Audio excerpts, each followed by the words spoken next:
त्या स्कीम मध्ये मी बघितलं तोच मोबाईल 4 दिवसांनी 12,000 मला दिसला.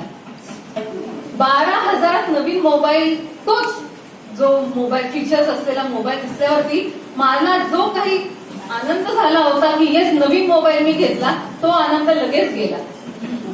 4 दिवस पण नाही टिकला. 20,000चा मोबाईल 12,000. अरे 4 दिवस थांबले असते तर बरं झालं असतं, हो ना, बरं झालं असतं 4 दिवस थांबले असते. आणि असंच आपल्या आयुष्यामध्ये प्रत्येक याच्यावरती असंच आपल्याला वाटतं. एक आई मुलाला सांगते, बस 10वी 12वी तू चांगले मार्क मिळव, पुढे सगळं एकदम सुखी आयुष्य जगशील. मुलगा पण 10वी 12वी चांगले मार्क मिळतो, बस कॉलेज चांगली कॉलेजमध्ये ऍडमिशन मिळायला पाहिजे, मग काही चिंता नाही. चांगल्या कॉलेजमध्ये ऍडमिशन नाही, नोकरी चांगल्या ठिकाणी मिळाली पाहिजे. कारण नोकरी आहे तर पुढचं आहे बाबा सगळं. ठीक आहे, नोकरी झाली, नोकरीनंतर छोकरी पण पाहिजे ना. नोकरी चांगली पाहिजे, मग छोकरी पण चांगली पाहिजे. त्यानंतर मुलाच्या अपेक्षा मग सुरू होतात. आता आता 2 व्हीलर नको, आता मला 4 व्हीलर पाहिजे. आता मला सेट व्हायचंय, कारण पुढे फॅमिली चालू करायची आहे, वाढवायचे कुटुंब म्हटल्यावरती आता मला घर घ्यायला पाहिजे, मला इन्व्हेस्टमेंट करायला पाहिजे. इन्व्हेस्टमेंट झाली, घर घेतलं नाही, पण घर जरी घेतलं तरी सुद्धा एक फार्म हाऊस तर पाहिजेच ना. फार्म हाऊस पाहिजे.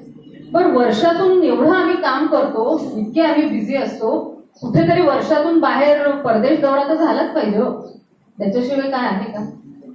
सांगायचं आहे तू काय, एकानंतर दुसरं आपण इतकं त्या रहाट गाडग्यामध्ये अडकत जातो, सुख शोधत जातो, एकानंतर दुसरं शोधत जातो. पण सुख शोधता असं लक्षात येतं आपण इतकं गुरफटून जातो की सुखप्राप्ती तर सोडून द्या, उलट दुःखच आपल्या नशिबात जास्त येतं. आणि हे जे घडतं ना, हे आताची मी परिस्थिती सांगते, पण रामदासांनी आधीच लिहून ठेवलंय. काय म्हणते, सुख सुख म्हणत आहे, दुःख ठाकून आले, भजन सकल गेले, चित्त दुश्चित्त झाले. चित्त दुश्चित्त होतं हे सगळं बघण्यात, हे पाहिजे ते पाहिजे ते पाहिजे. भ्रमित मन कळेना, हीच ते आकळेना. भ्रमित मन कळेना, हीच ते आकळेना. परम कठीण देह बुद्धी गळेना.